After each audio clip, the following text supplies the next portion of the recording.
Olá gente, tudo bem? Sou Jorge Puente, bem-vindos ao mundo da magia e do mistério. E ao nosso vídeo de hoje, onde nós vamos conhecer um pouco mais os deuses antigos.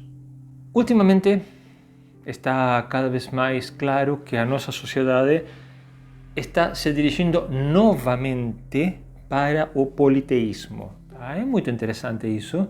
É visível. Claro que o monoteísmo está dando pulos de 2 metros, né? Está enlouquecido de raiva.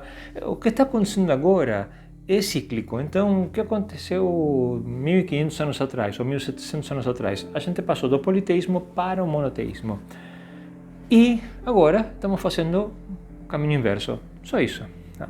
Então, já que estamos aqui, nada melhor que conhecer um pouco mais os deuses que muitos de nós já estamos tratando, muitos estão cultuando. Que podemos saber deles? Grande parte das histórias se perderam porque na perseguição monoteísta que teve, que a Igreja Católica fez e que depois as igrejas protestantes continuaram ao longo de séculos, fomos perdendo um monte de material. A Biblioteca de Alexandria foi destruída, grandes coleções de livros foram queimados, então muita coisa se perdeu, né? Porém, não é exatamente isso que estamos procurando. Aqui não é disso que vamos falar, não é interessante saber a história contada de cada deus, e sim exatamente o que são os deuses antigos e como trabalhavam. Isso, pessoal, por quê? Porque quando nós falamos de deuses, naturalmente sempre estamos com aqui magia, né? Não só com o intuito de louvar, referenciar, e sim com o intuito de fazer um acordo, fazer um pacto servir o Deus antigo, etc. Tá? Quando nós fazemos isso, temos uma ideia desse ser. E essa ideia que nós temos, seja de Afrodite, seja de Baal, seja de Isis, Osíris, sei lá, o que você quiser, Amaterasu, os Daimons, o que for, o Sedim.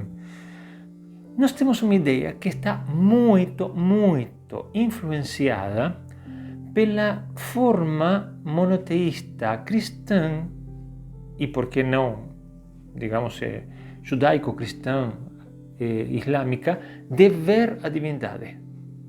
Ou seja, nós vemos as divindades como algo etérico, como algo energético, espiritual, sem corpo físico, princípios. Eu já ouvi muito isso. Tá? Não, porque Isis é um princípio da deusa, da maternidade, do amor, etc. Tá? Não, porque Marte é o princípio da guerra, também é o arquétipo marcial, etc, etc, etc. Tá? Então, quando nós encaramos estas entidades, as encaramos assim, como se fossem seres superiores, sublimes, espirituais, energéticos. Será que é assim mesmo? Para fazer este vídeo, eu vou utilizar material de Billy Carson, principalmente os últimos vídeos em que ele trabalha muito sobre o livro de Enoch, muito importante, e também de David Icke. Eu não gosto de muita coisa de Icke, realmente não é um dos meus autores favoritos, porém ele tem muita coisa boa.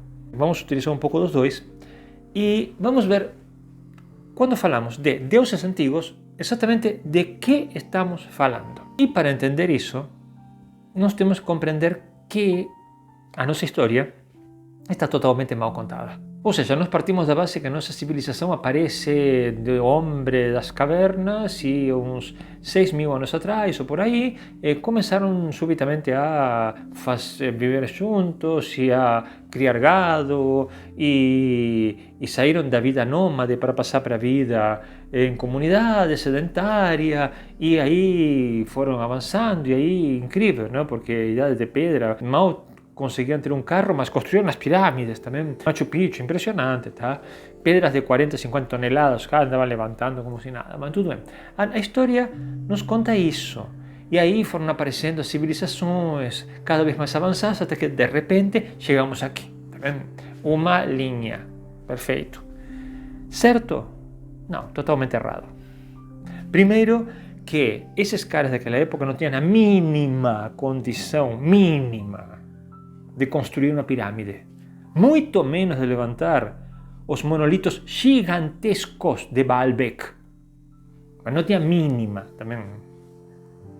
Eu vejo cada explicação de como levavam as pedras, até dada por cientistas, que eu fico arrepiado de ver. Eu não sei se são retardados ou se simplesmente são, assim, mentirosos. O cara sabe e está falando qualquer coisa, tá? Digo porque já vi cada explicação assim que não posso acreditar que o cara está falando isto. Quando a gente vê todos os restos antigos, é muito óbvio para qualquer que tenha um pouquinho de cérebro que antes da nossa civilização teve outra que era muito mais avançada tecnologicamente. Porque nós hoje não conseguimos construir pirâmides, não conseguimos construir Baalbek, não conseguimos também, porque embaixo das águas temos cidades inteiras, monolíticas, porque temos Yonaguni no Japão, que é uma coisa monumental embaixo da água. Então o que os cientistas falam? A mainstream science, né? Te dizem, não, isso é bobagem, Yonaguni é natural, é tudo natural. Não é. Você olha aquilo e fala, gente, aqui aconteceu alguma coisa. Então, quando nós vamos para Icke, por exemplo, para David Icke, nós começamos a ver que vamos supor, uns 15 mil anos atrás por aí, tinha aqui no planeta, e teve ao longo de milhares de anos, dezenas de milhares de anos, um império global, uma civilização global, na qual aparentemente se distinguiam dois grandes impérios, que eram Atlântida e Lemúria. Esses impérios eram gigantescos e eram controlados por diferentes raças, enfim. Pelo que podemos deduzir do livro dos Vigilantes, do livro de Enoch, deu problema, aí deu algum tipo de problema, mas tinha muito extraterrestre aqui, tinha muito ser de outros lugares, tinha o famoso Anunnaki, né? Enfim, os Anunnaki, entendamos, não são só os que deram lugar a nós, tá vendo? Tem outros mais. Anunnaki é um termo meio que genérico, né, que indica os seres do céu, os seres de cima. Né? Aliás, Anunnaki significa os seres dos céus que estão aqui na Terra. Né? Então, aquele império global sofre uma catástrofe uns 12 mil anos atrás, ou 10 mil anos atrás por aí, que alguns interpretam que foi o cometa Clovis explodindo. Tem diferentes versões da coisa. A mais comum é que a civilização, no ponto em que estava, incomodava muito o Enlil. Lembremos que toda esta estrutura que nós conhecemos está sob comando de uma trindade, uma santíssima trindade de homens, que são Anu, tá?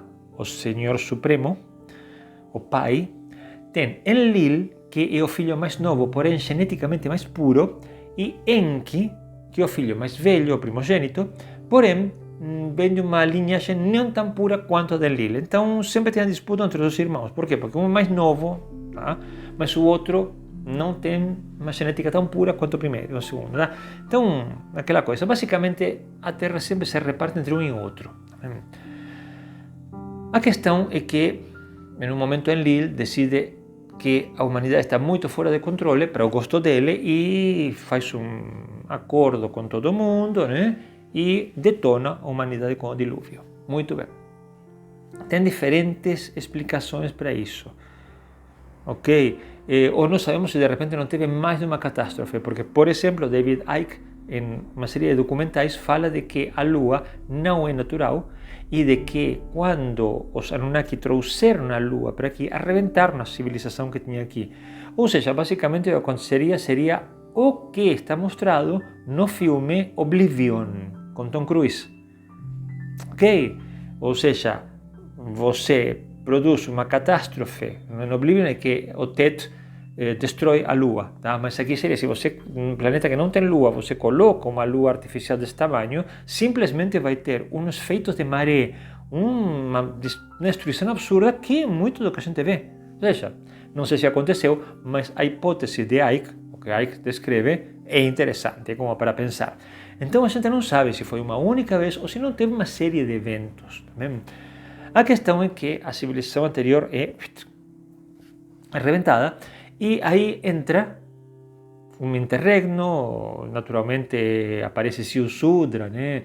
Que seria o Noé original, né? Porque lembremos que quando nós temos o Antigo Testamento é a recontagem, é história recontada de mitos antigos, ou seja, de histórias antigas. O sea, por isso que a Bíblia não pode ser tomada necessariamente como um livro de história, porque não é que aquilo não aconteceu no lugar e na forma como o Antigo Testamento conta, aconteceu de outra forma. Então, quando nós pegamos o dilúvio, quando nós vemos a explicação das tabuletas sumérias, fica muito mais lógico e muito mais claro. Também você entende o que aconteceu, entende que não tinha um casal de animalzinhos dentro da arca de cada espécie, isso é ridículo. O que tinha sim que o Siusudra carrega dentro um monte de animais, de material e de comida, etc., para poder sobreviver, né? Ok? Bom, tudo bem. Vamos lá. Então, quando passa toda aquela catástrofe, os Anunnaki descem novamente e começam a fundar o segundo império. E realmente se estende, segundo David Icke, um enorme império mundial. Tanto que ele faz uma série de correlações entre os nomes, que os nomes de certo faraó egípcio é o mesmo que de certo monarca sumério, que é o mesmo para o lado de Europa, etc. Então, quando nós vemos mais ou menos nessa época, o mundo fala de um monarca com um determinado nome que muda um pouco o segundo lugar, mas em teoria é o mesmo. Por quê? Porque segundo David Icke, já tínhamos outro império mundial, controlado sempre pelos Anunnaki. Tá vendo? Só que é aí que está interessante. Estes caras fisicamente controlavam as cidades ponto a ponto. Isso está bem claro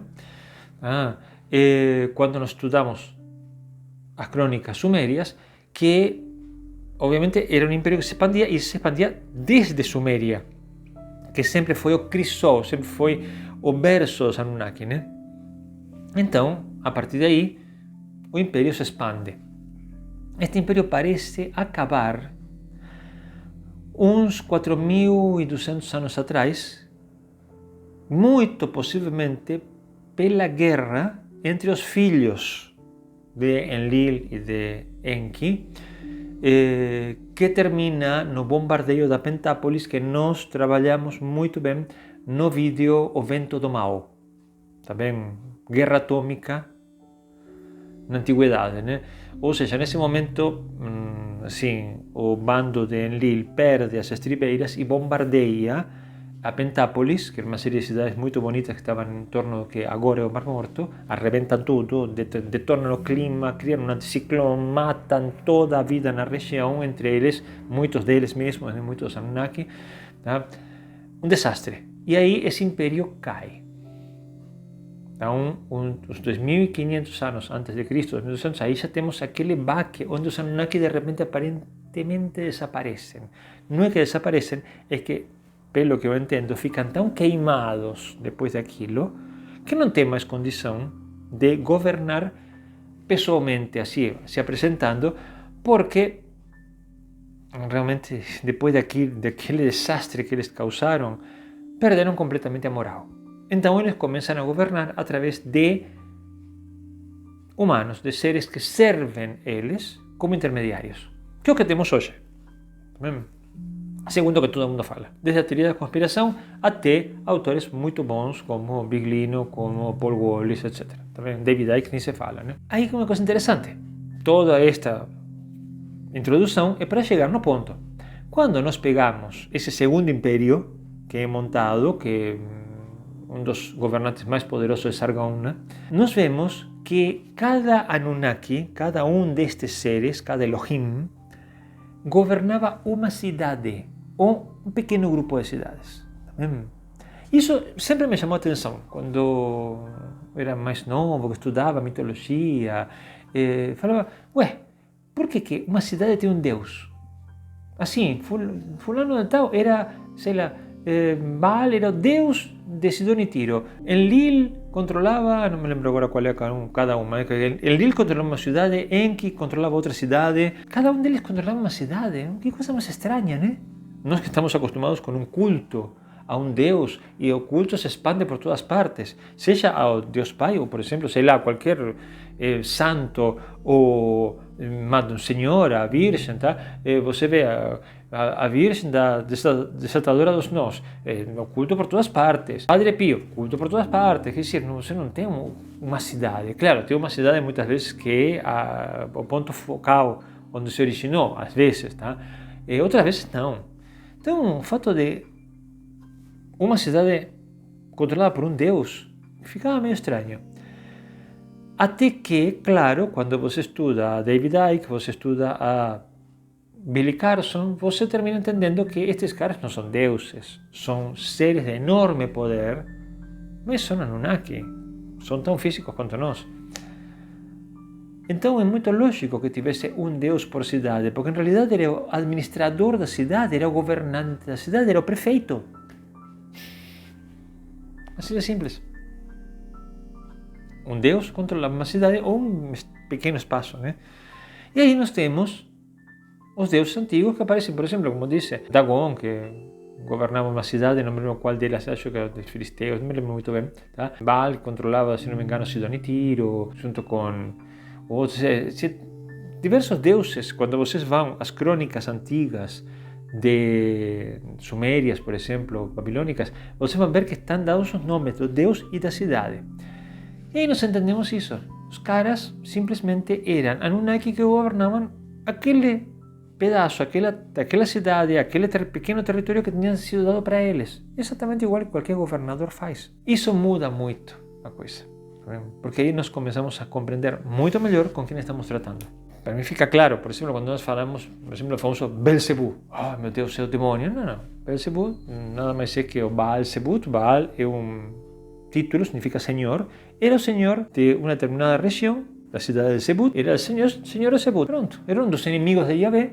Por isso, quando o cristianismo entra, se cria e cria o conceito do mal e dos demônios, Belzebu, que era um dos Elohim inimigos de Yahvé, é colocado como um demônio. Você percebe, termina vendo que uma coisa que nós utilizamos muito no livro A Goécia dos Demônios Antigos, que muitos dos deuses que aparecem no livro, que aparecem como daimons goéticos depois, eram governantes locais, só isso. Os Shedim, por exemplo, são governantes locais, quer dizer, depois que tem os grandes Elohim, tem uma série de lugares que os Elohim não governavam, então terminam sendo entregues ou tomados por um destes seres, por um Shedim.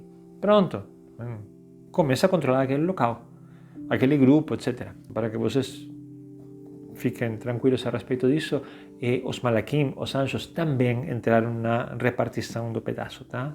Tem muito anjo comandando. E não só lugares físicos. Então, o que nós temos? Uma série de entidades, de seres, os Anunnaki, os Malakim, os Elohim, os Shedim, etc., tá? Que controlam certos pontos físicos, governam agora atualmente através de intermediários, obviamente, mas que continuam sendo extremamente poderosos. E então, quando nós conseguimos entrar em contato com eles, coisa que dá para fazer através do plano astral, né, o plano etérico para ser mais claro, mas tudo bem, tá? Nós conseguimos criar um vínculo e assim ele recebe a nossa energia e nos favorece com alguma coisa, geralmente o que a gente pede, né? Então é muito interessante porque nós conseguimos entender de onde que a gente vem e o que está fazendo agora. Então, estes seres não têm nada de energético nem de espiritual, como a gente se imaginava, através da nossa visão permeada por séculos de cristianismo e de ideia de que Deus é espiritual. Tudo bem, Deus pode ser espiritual, Deus transcendente, criador do universo, legal. Agora, estes seres não. Então, quando nós falamos destes seres, incluindo Yahvé nisto, que é muito visível isso, no Antigo Testamento, estamos falando de seres que são físicos, embora tenham um enorme poder. Então, isso não altera nada de nossa capacidade de fazer pacto com eles, de trabalhar com eles. Está tudo bem, a gente continua igual, né? Só que é interessante saber quem são. Eu achei sempre muito mais prático isso, a partir do momento que eu comecei a entender como funcionava a dinâmica destes seres. Não atrapalhou meu trabalho mágico para nada, eu continuo em contato com a minha senhora, com Gremory, ou com quem for, dos seres com que eu trabalho, só que eu tenho que entender que, embora alguns são claramente energéticos, porque são criaturas que estão no plano astral, tá? Então, por exemplo, quando te falam que um determinado anjo ou daimon dá um servidor para você, poder criar bons familiares, entrega bons familiares, entendamos que esses seres que são asignados a você são criaturas do plano astral, de acordo? Não são físicos. Agora, os senhores deles são físicos. Bueno, não muda muita coisa, mas sempre é bom saber quem que é realmente o ser com que estamos trabalhando. Tá bom? Bom, pessoal, isso para vocês pensarem. Estudem a obra de Billy Carson, vale a pena. Estudem a obra de David Icke, tem muita coisa que para meu gosto não funciona, mas muitíssima coisa que ele sabe muito, e é muito interessante. E complementa muito bem toda essa parte que nós estamos estudando há anos da obra de Mauro Billini e de Paul Wallis, né? Que são muito mais focados em cima do Antigo Testamento, né? Da Bíblia. Já Billy Carson ou David Icke vão muito mais para fora disso e tem muito mais material externo, né? Assim que é interessante. Bom, pessoal, e com isto, acho que podemos encerrar o vídeo por aqui. Como sempre, deixem as perguntas de vocês, os comentários. Lembrem-se, o canal a gente faz entre todos, tá? Para aqueles que estão aqui faz tempo, obrigado pela presença de vocês e pela participação constante. Para os que estão chegando, bem-vindos, pessoal. Sejam parte da nossa família, sejam parte da nossa egrégora, participem. E, bom, vocês já sabem, né? Se a minha senhora e o meu senhor estão de acordo, a gente se encontra no nosso próximo vídeo ou em algum podcast. Também, grande abraço a todos.